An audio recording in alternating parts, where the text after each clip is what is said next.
Renee. I'm Dr. Gazzelli's physician assistant and second pair of hands in surgery.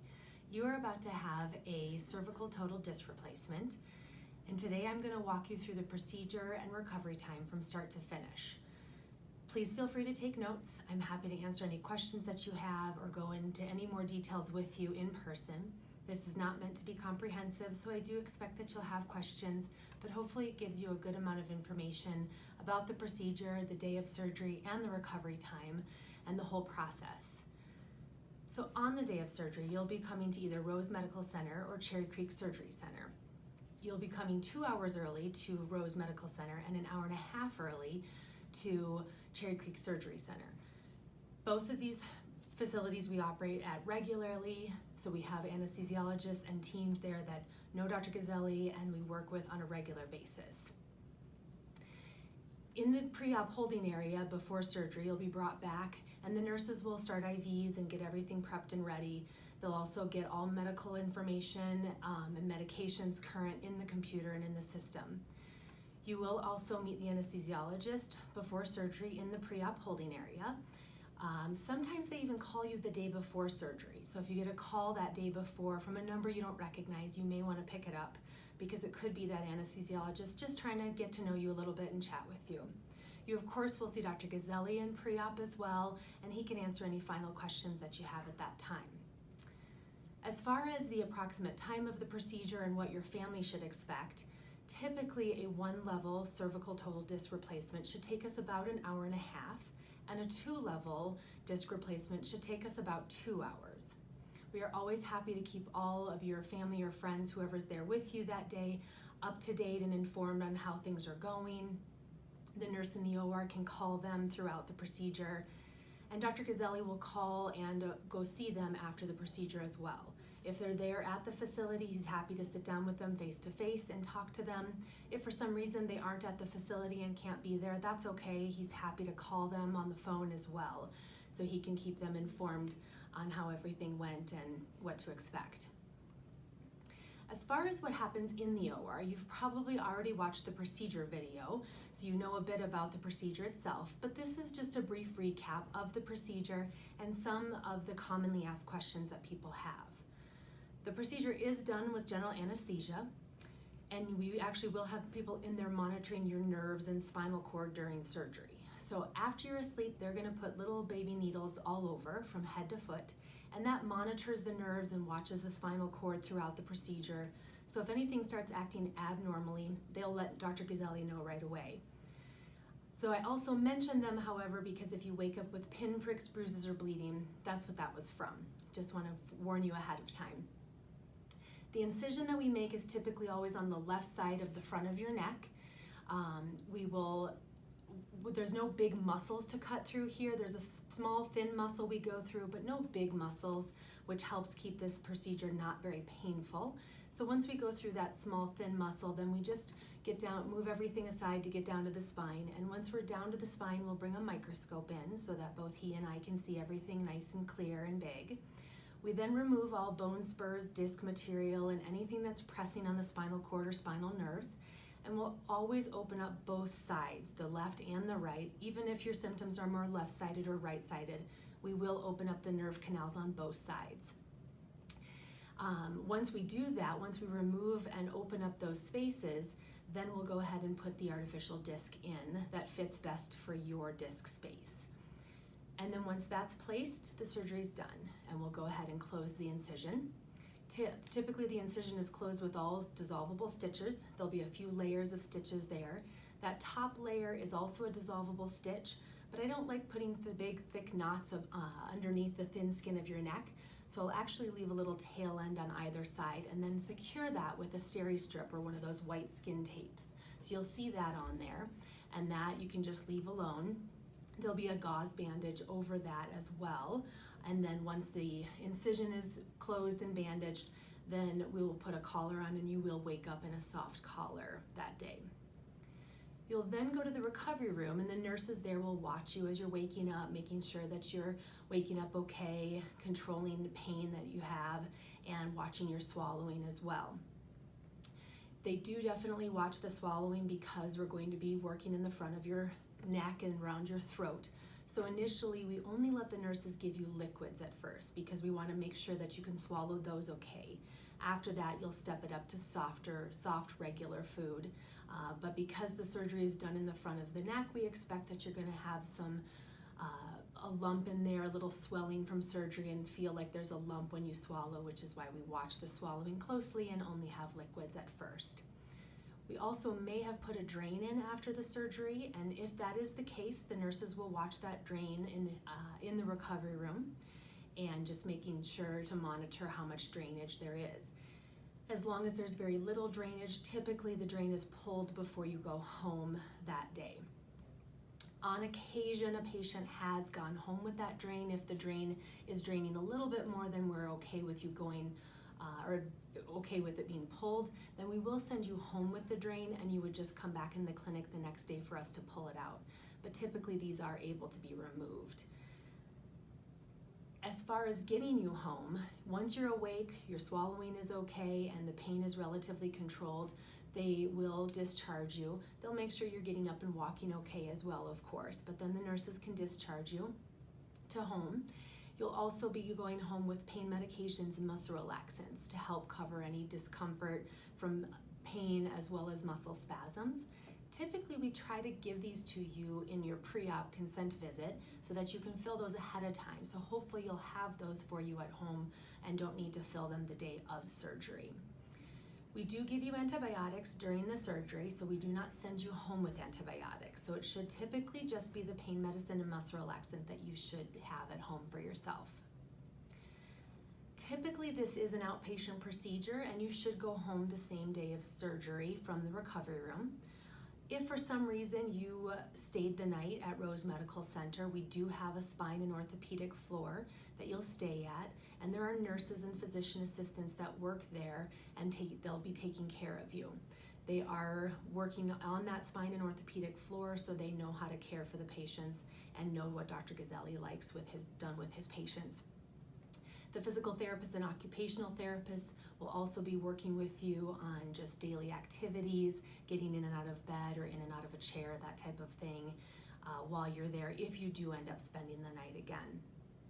You're going to be in a gown most of the time, but you can definitely bring loose fit, comfortable clothing to go home in, whether you stay the night or go home that same day, of course. You're also welcome to bring any toiletries or anything from home that you wish to if you do end up spending the night there. At Rose Medical Center, they are all private rooms, so there won't be any rooms that you'll have a roommate or anything like that. And while you're there, if you do end up spending the night, you will see Dr. Gazzelli or myself on a daily basis. If for some reason you were there on the weekend, you would also see Dr. Gazzelli, myself, or one of our other surgeons or physician assistants that would be taking call that weekend and rounding on all of our inpatients. As far as what to expect initially and the restrictions that we ask that you follow, swallowing again is something we watch closely, and keeping a soft, regular diet initially. As I said before, it'll be liquids at first, and as long as you're swallowing liquids okay, you can advance it to a soft, regular diet, keeping it easy, such as soups, pastas, applesauce, pudding, yogurt, things that are easier to swallow, of course. Because as I said, you'll have that kind of golf ball sensation or lump in your throat initially, and that could just last a week or two and slowly get better with time. But that's just that normal initial post-op swelling that we would anticipate. So we want to make sure that you keep things softer and easier to swallow. And as you're tolerating swallowing more things, you can definitely step it up to regular food as you tolerate. You may also just want to keep a good glass of water or something to drink to flush down the food, or pills that might get stuck or something like that. So just watch that swallowing. As far as activity restrictions, walking is your main therapy and activity after surgery. We want you walking in alternating positions. I don't want you bedridden or don't want you chair-ridden after this. Definitely getting up and moving around. If you're just hanging out at home watching TV or reading a book, I want you to get up every 45 minutes to an hour and just move around a little bit. If it's nice outside and you want to go for short little walks outside, you're welcome to. If you feel like just moving around your house, getting up, go to the bathroom, get a drink of water, or just walk laps in your home, that's fine as well. And as you're recovering and feeling more up to longer walks, you're welcome to advance it to longer, shorter walks throughout the day. But initially, definitely multiple little walks and not just one long walk.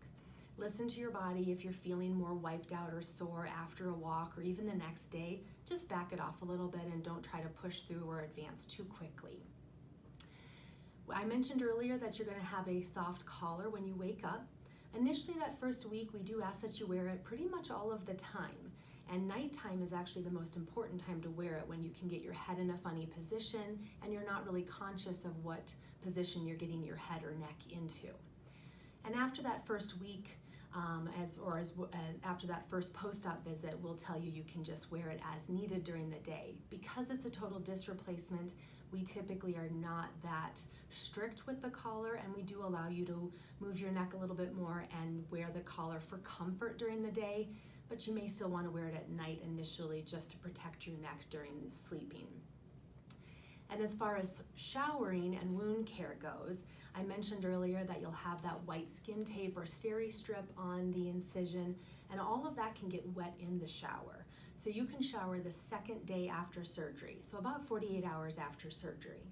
And when it comes to that time and then daily after that, you can take the outer gauze bandage off and shower like normal, washing your hair, letting that soapy water trickle over your neck and over the wound. As I said, the steri strip can get wet, that's fine.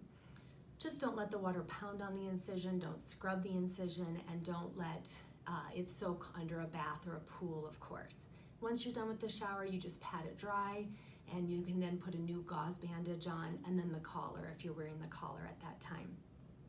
Just keep it clean and dry, no ointments, lotions, creams, nothing like that on it. Just keep the incision clean and dry, of course. With the pain medications and sometimes the muscle relaxants and the medications you received during the anesthesia and the procedure itself, they can actually slow down your belly a bit and cause some constipation. So we typically do recommend that you stay on a stool softener for as long as you're taking a narcotic. If the stool softener if the stool softener alone is not enough, then definitely step it up to laxatives if needed. Of course, to step back or stop all of that if you were to go the opposite direction and started getting diarrhea. But definitely the narcotics can cause constipation, so staying with those stool softeners can be helpful to try to limit or avoid that. As far as driving goes, that we do ask that you not drive as the driver for the first few days, if not up to that first week. Because of the general anesthesia, the stronger meds that you got during the surgery, and even if you're using narcotics after surgery when you're at home, you really shouldn't be behind the wheel, and we don't want you to be driving. You could ride as the passenger, of course, whenever you would like to, but not as the driver. We'll talk about getting you advanced to driving, usually at that first post-op visit, if you're able to hold off on driving up until that point. As far as work goes, typically people who have office-type jobs can get back to work within the first week or so. If you have, we do want you to take some time off, and like I said, you can get back to work within the first week or two or sooner if you have a sedentary office-type position. Typically, regardless of when you go back to work, whether it's a few days later, a week later, 3 weeks later, we do recommend that you typically try to go back part days. Because of the anesthesia and all the stronger meds that we typically have you on or have given you, you can get really wiped out pretty easily. And so they're typically going back for a full 8 to 10 hour day within that first week, or whenever you do go back, can be too much for you and you just get extra tired and sore. So if you have capabilities of going back part-time for that first week back to work, that's usually beneficial for patients. And you obviously can work from home whenever you feel clear enough in your head and ready to. That there's no restriction with that. For those of you who have a little bit higher physically demanding job, your usual time out of work is going to be longer, because typically we will not clear you for really physical work until we get you through physical therapy. So it can be 2 to 3 months until you're cleared for full duty on a real physical job like construction workers or a job similar to that. Like I said before, office type work, people can get back usually within that first week or two. As far as complications and things to watch for with that, Again, I'm going to talk about swallowing difficulties. That's obviously one of the number one things we watch. If people at home are noticing that they're having a tougher time swallowing or limited more in what they can swallow, we definitely want to know about that. So please let us know if your swallowing is worsening. You may notice some voice changes or hoarseness initially because of the approach that we have in working in the front of your neck around the nerves that control your vocal cords. So you won't be alarmed if you get some of that, and that should get better with time as well. Some people notice it and some people don't. The incision itself, you may have a little bit of incisional pain or some numbness around the incision, but typically the front of the neck is not that painful. The most noticeable post-operative pain with this procedure is in the back of the neck, kind of back of the neck, upper back, shoulder region. And that's because we stretch the nerve or the joints and the muscles a bit when we're doing the surgery and getting that artificial disc placed in there. So that's the typical post-op pain you should anticipate, and that's why we give you the pain medicines, and even the muscle relaxants can be more beneficial because it is more muscular type pain in the back of your neck and upper back area. You're welcome to use heat or ice in the back of your neck as well. There's no problem with that. If you're noticing any persistent weakness, pain, numbness, tingling in the arms, some of that is completely normal. Once we take the pressure off the nerves during the surgery, now the nerves need to heal.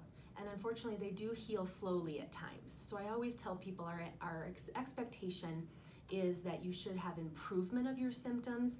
Some people notice that they're completely resolved, but others notice that they're better, but not fully gone right away. And that is totally normal. Hopefully you have less frequent or less severe pain or symptoms in general, but it's okay if there's a little bit of that coming and going as far as tingling, numbness, pain. If you have weakness in your arms or hands, that can persist a bit, and it will get better with time. But like I said, the nerves heal slowly, so we just need to give them time to heal.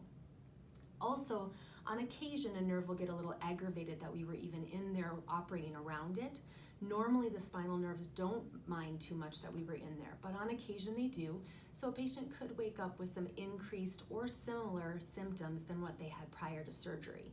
If you had the same level or increased level of symptoms, we can calm down that acute inflammation with some medications and try to get that to ease up a bit for you. There is one nerve in particular that's a little bit more temperamental than others. The C5 nerve, which actually comes out at the C4-5 level, is more easily irritated during surgery. So if you are having surgery at C4-5, there is a higher chance you could have a little nerve irritation from surgery, and people can wake up with what we call a C5 nerve palsy, where they have difficulty and weakness more so with that nerve, and that would give you shoulder weakness and bicep weakness in lifting your arm or lifting things with the bicep. If that were to happen, we will watch you closely and we will use medications to calm down that inflammation and stabilize that nerve to get it to heal. The other thing people worry about is paralysis. We are operating around the spinal cord, and we do bring a microscope in, like I said, and we will have people in there monitoring the nerves throughout the surgery. So we do make sure that we can keep everything nice and clear for us to see and decrease any chance of paralysis. We're very meticulous when we work and slow when we work around the spinal cord. So there's a very low chance of that as well. The other thing we always like to talk about, and you will see on your consent form, that there's always the possibility that we cannot get the artificial disc placed appropriately, or it doesn't fit correctly, I should say, in the disc space. And we have had to convert an artificial disc to a fusion. This is not very common. We're very good about getting the disc mobilized and being able to place that artificial disc, but on a rare occasion, a total disc has had to be converted to a fusion. So we always have them, the fusion bone graft and plate and screws on backup in the operating room. So there's always that chance you could wake up with a fusion, but like I said, it's usually pretty rare that we have to do that. As far as when to call us to let us know what is going on, definitely changes in strength, increased weakness we want to know about, increasing pain, numbness, or tingling that is not calming down, we definitely want to know about. As I said before, you may still have some symptoms after surgery, and that's okay. As long as it's less severe and less constant, you may even have some days that are better than others. Some days you just feel it more than others. And as long as it's just that up and down, some days better than others, but overall getting better, well, that's okay. But if you're having increasing symptoms, definitely let us know, give us a call, and we can chat about that, of course. If you're having any persistent fevers or other signs of infections around the incision, let us know that as well. Usually the anterior cervical approaches has a very low risk for infection, but definitely let us know if you're having any concerns with that. Persistent nausea and vomiting, also let us know. We can work with that with anti-nausea medications. Sometimes the pain medications can definitely give people a little stomach trouble. Also, again, we'll talk about swallowing. Any worsening swallowing, let us know as well. As far as when you'll see us next, we typically see you for your first post-op about 7 to 10 days after surgery. At that visit, we remove any sutures and steri-strip that are there. We'll get x-rays, review how you're doing, answer all questions, go over your x-rays with you. And after that appointment, we typically do feel that people can drive after that time if you haven't already started driving. Usually the biggest hang-up at that point is narcotics, but in most cases after that first week, even after sometimes a few days, people don't need the narcotics. This typically is not that painful of a procedure. So once you're not taking the narcotics during the day, we typically will clear you to drive. And the rule of thumb with driving is that you will actually drive with your collar off. So if you're still wearing it during the day at all, you will drive with it off so that you can check your blind spot or move your head to check the areas around you if necessary. We'll then see you again about 6 weeks after surgery, and at that time we would transition out of the collar altogether if you're still wearing it, and then we will also start physical therapy, and we'll give you an order for that to get that started. We then like to see you back at about 6 months and then 1 year after surgery. So we will get x-rays every visit to monitor the disc and to check the adjacent levels and just keep an eye on things. As far as getting back to normal, at about that 6-week mark, like I said, at that point, post-op appointment, we will start you in physical therapy for strengthening and stabilization of your neck. We'll give you that order and help you set that up if necessary. You can also then gradually increase your activities in conjunction with your physical therapy. And as you're getting stronger, you can just move ahead to normal activities.